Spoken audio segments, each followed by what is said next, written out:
Hey everybody, how's it going? Daybreaker Rein here, coming to you through your video scope with my first Let's Play of Castlevania Circle of the Moon. Now this is actually one of my all-time favorite Game Boy Advance games, and so we are going to start a brand new game, brand new playthrough. And I've been really wanting to do this for quite some time, actually. So let's get this started, we'll watch the intro, make this an interactive experience. It is 1830 at an old Austrian castle. From the worshippers of chaos rise the plea for the return of the Lord of Darkness. Gotta love the Castlevania intros. But yeah, this is one of my all-time favorite Castlevania games. It was one of the very first Game Boy Advance games I ever played, so that's probably why I resonate with it so much. We crave the presence of the embodiment of suffering, the ruler of darkness.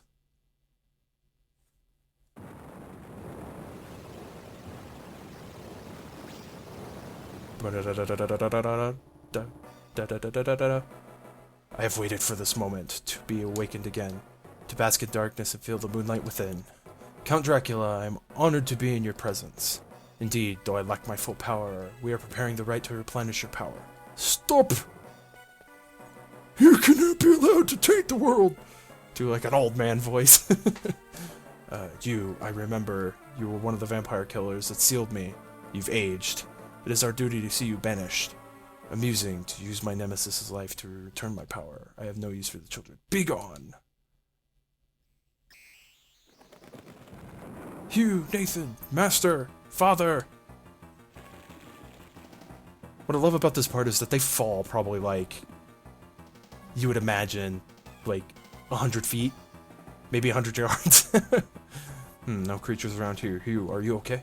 Yeah, we were just pressed aside, ignored. We have to find Master. I'll go, he's my father. Nathan, you'll be in the way. Just get out of here. I want to find Master as much as anybody. Oh yeah. I keep forgetting that the dash is an item that you have to get. So yeah, I really think the reason I resonate with this game so much is because it was the very first Game Boy Advance game I ever played. It was what pretty much wanted me to get a Game Boy Advance. Like I just had to have a Game Boy Advance so I could play this game because, you know, I was so big into Castlevania growing up. The first Castlevania game, I believe it or not, and I know that this is going to be stereotypical amongst most people. Attribute and action cards will create a specific effect, blah blah blah blah. The magic system in the game. Get 2 cards, you make stuff happen.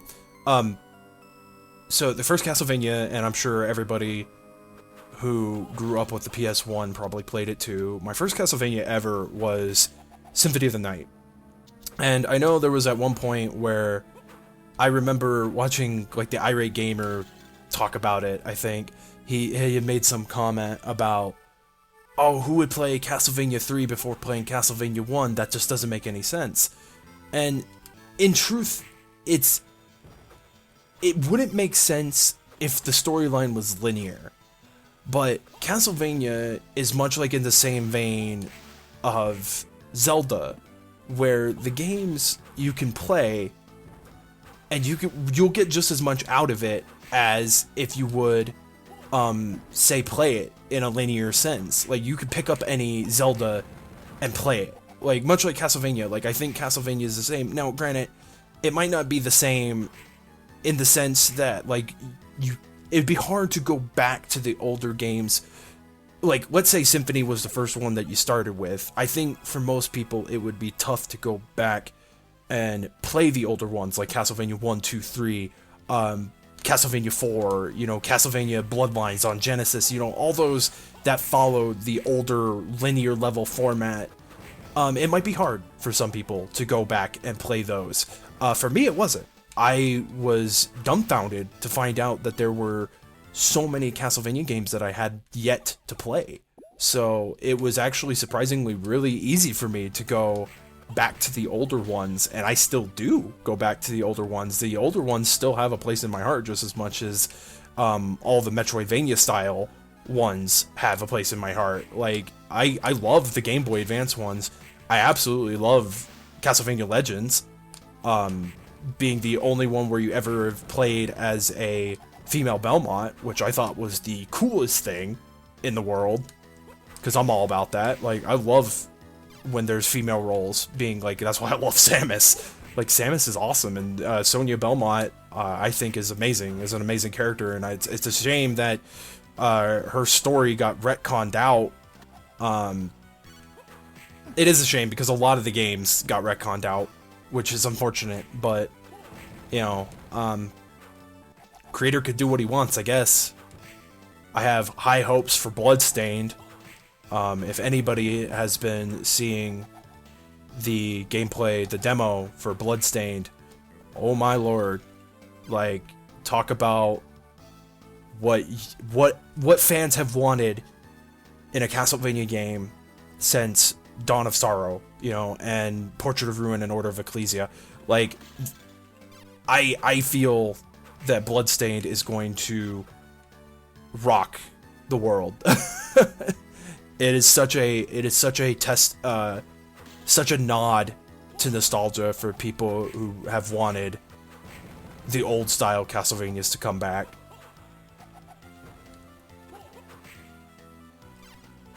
But it's, yeah, like, I think that, again, if the storyline had been linear from the get-go, yes, it would not make sense to play the 5th installment of Castlevania as opposed to playing the first installment first, you know. But hey, that's how some people get introduced to series. Like, I didn't like Saints Row until Saints Row 3 came out. Like, I absolutely love Saints Row now because of Saints Row 3. And it's much like, you know, my first introduction to Grand Theft Auto was GTA 2. Like, I didn't even know about the first Grand Theft Auto.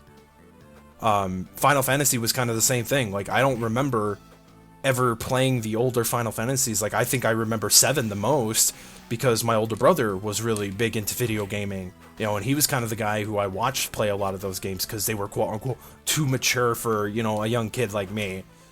So, Final Fantasy 7 and 8 were the 2 Final Fantasies that I remember seeing a lot of. Like, 9 not so much. I know that my brother was really into 9, but 10 was where my interest peaked. Like, I was like, oh my god, Final Fantasy's amazing. Like, and I went back and played all the old ones, and I have a couple of the old ones, like the remakes of the first one and the second one, and 3, that's the only one that's eluded me. I've never played 3, but I have played 4.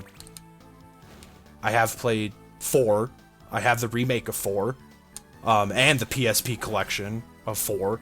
So I have a couple of the Final Fantasies hanging around, so definitely familiar with the series. Okay, so I've leveled up a bit, which was the whole point of me kind of rambling to kill time for this part, because there is this demon thing that always seems to be a problem of mine.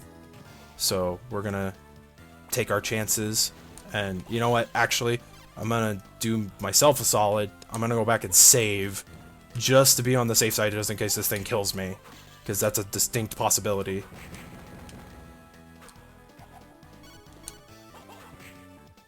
So, when it comes to Castlevanias, well, this is my favorite, and I have played this one quite often, gone back to it several times. I don't know it verbatim. Like, the one Castlevania I can say that I definitely know verbatim, and a lot of people are going to be like, oh, of course, because Symphony of the Night. I know that game like the back of my hand. I've played through it so many times. I've challenged myself so many different times to do different things. The one challenge that is giving me a lot of trouble, though, is the Naked Alucard challenge, which is essentially you play the game as Alucard with no armor, no equipment, no weapon, just your bare fists, and that's it. Like, it is tough. It is extremely tough to do that. Like, the fists are good against, you know, enemies that are weak to it, but like everything else, oh my god, the range, your range sucks.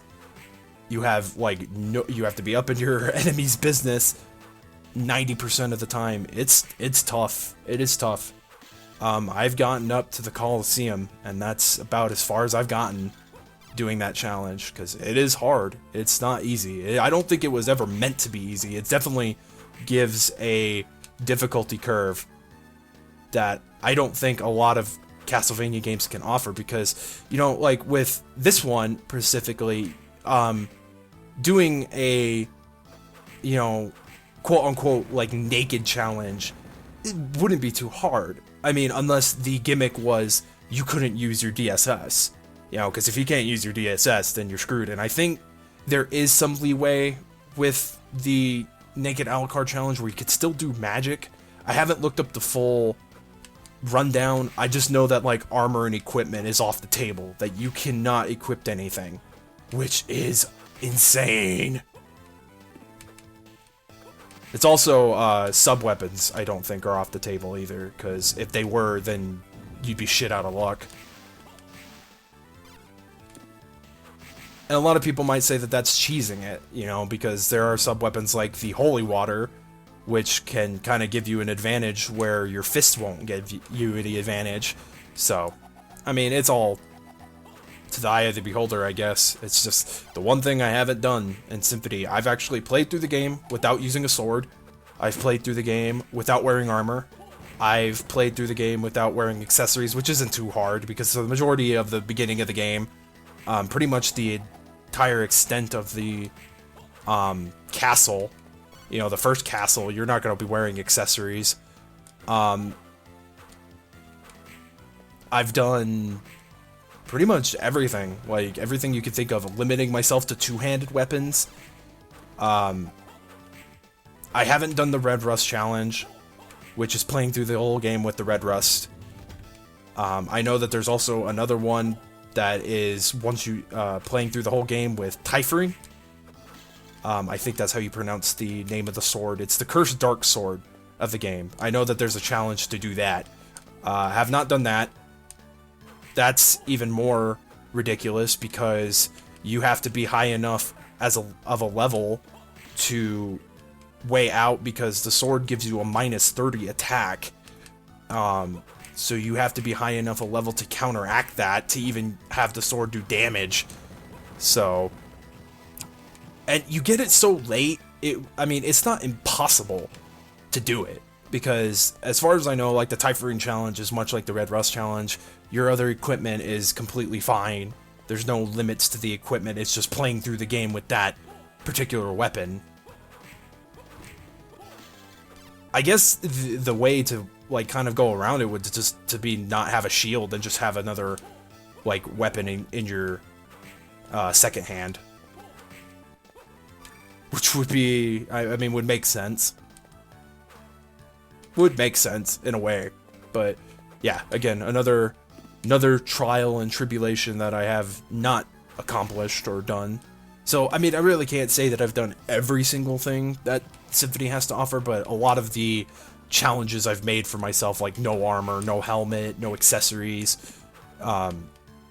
still working on the Naked Alucard challenge. I would stream it if I could on my main channel, but problem with that is that the data I started that challenge on is actually on the PSP version of, it's in the Dracula X Chronicles version of Symphony. So that would be almost impossible to stream unless I found that cable that lets you stream stuff, or lets you have a video output, which I think only the 3000 series of the PSP have that ability anyway, if I'm not mistaken. I could be wrong. I'm sure there are ways around, because I mean, PSPs are so moddable. I'm sure there's ways that you could get that video output with that cable to work on an older model. But I could be wrong. I don't know. Okay, so my plan is that each of these parts will roughly be 15 to 20 minutes. I might go a little over that with this part, guys, because I am actually shooting to fight the boss. And the boss is super easy if you cheese it, which I'm going to, for the sake of the playthrough, and just to show it. because it's freaking hilarious. It doesn't work for every boss, but it does work for the first one at least. So I just have to remember the card combination, because there's a glitch you could perform where in the middle of activating your card combination, you pause the game and then you could choose the cards that you don't have and go from there. You could choose any card combination you want in the game.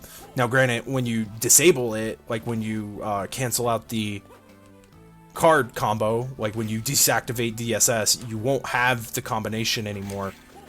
So you'll have to go back to a combination that you do have to activate your DSS again, but then you just rinse and repeat. You know, you activate it, and then in the middle of the animation, you pause the game and then choose the card you know, combination that you want. It's a nifty little thing. It really does. I mean, it's not super game-breaking like you would think, because, again, it works pretty well in the earlier parts of the game. But as you get further and further, the one spell DSS combo I like to use doesn't one-shot bosses, so not as viable. Still a viable thing for people who don't know where all the card drops are, which they are. That's the only grievance I have probably with that system, is that all your cards are dropped by enemies, and it's kind of a pain in the butt to remember what enemies drop what. And they're only specific enemies, I think. So you have to go through the whole castle trying to figure it out. If you don't have like a walkthrough or some sort of guide helping you, you know, you're not going to know firsthand what enemies drop what.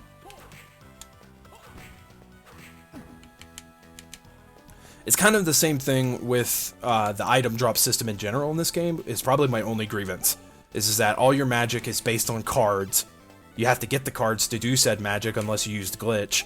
And then your armor, accessories, and your potions are all drops. Which, if you know which enemies drop them, you can exploit that. But it's all based on drop rate too. So if your luck stat sucks, which at the beginning of the game does, you're not going to get drops very often. Sometimes you may get lucky. Like, I got lucky with the antidotes. I'm surprised at the beginning of this. Like, I was getting antidotes out the wahoozle. So, that's kind of interesting. But, yeah, it's all based on drops. So, may not be the greatest thing, because, like, a lot of the Castlevanias, especially in this style, have some sort of shop system where you get gold or, you know, stuff like that to be able to get the items that you need. But even then, like, Symphony, I think Symphony, as much of a game as it is, one of the only flaws, I think, is there's just a way too much of an overabundance of stuff. Like, and that's not necessarily a bad thing, it gives you variety, but the thing about it is that there's so much stuff, like, you almost forget that there's even a shop, like, in Symphony. Like, and it's kind of the same with some of the other ones. Like, I remember Order of Ecclesia or not Order of Ecclesia, Portrait of Ruin being the same way. I don't remember having to go to the shop too often in Order of Ecclesia. Not that the games are bad by any means. I'm not saying that. It's just, they're not perfect. There are things about them that could have been vastly improved, as opposed to what the games did.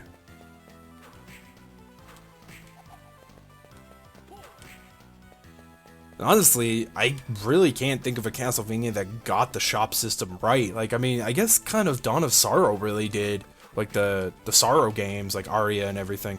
Okay, so if I remember the card combo, I think it's this one. I think it's one of these two. We're gonna find out. That was it.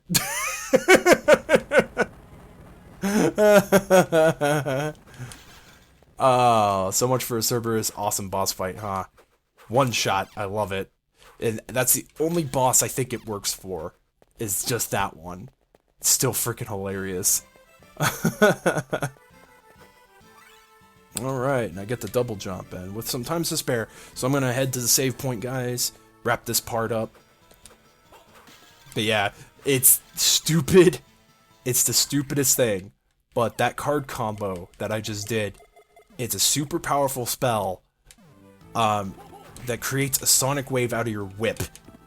And I think Cerberus is weak to the wind element, because there are elements in this game, surprisingly. And the wind does more damage than it's supposed to, and so it one-shots the boss. Because I think its base damage is like 320 or something like that. So, I mean, it's already pretty powerful, but you saw what I hit for. I hit for 490. You know, so that's like 170 damage plus. So, complete overkill. Alrighty, guys. So, this has been part 1 of Castlevania Circle of the Moon. Hope you all enjoyed me talking. Hope you all enjoyed watching. And I will catch you all in the next part, guys. Expect part 2 sometime very soon. Take it easy, y'all.